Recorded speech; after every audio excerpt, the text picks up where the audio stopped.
we're going to bring some certain skills to the table here. And let's start with the big chunks. Yeah, okay. So I'm getting this from Aristotle. This is going back to the Greeks. They figured out logic. They figured out all of the devices of rhetoric, of persuasion, and being a dynamic speaker and so on. And Aristotle divided it into 3 different things, which are logos, not logos, logos, ethos, and pathos. And these 3 things, if you put them into what you're doing, they make you extremely a powerful presenter and extremely efficient. So the first one is logos, which is the word we get logo from. It's also where we get the word logic.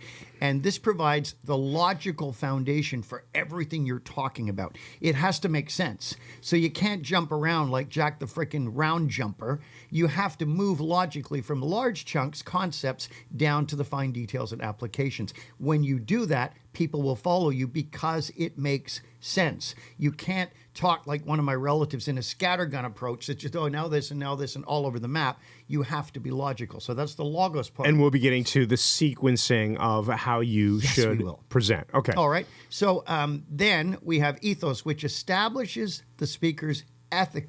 Ethicality? Ethicalitationalism. Ethicalitarianism. It's the ethics behind it. Yeah. So ethos shows that you're ethical, which gives you credibility. Ethos draws from sources that are recognized, all the things that build credibility as far as bringing things to the table that are useful and powerful and ethical. So used car salesman, Aristotle. Different ends of the spectrum, let's say. I didn't say that. So when the lawsuits begin, he's using his law firm. I mean the typical view of a slimy used car salesman, or you can think about a TV show like Breaking Bad, Saul Goodman, the slimy lawyer. Yes, that's right. Oh, good point.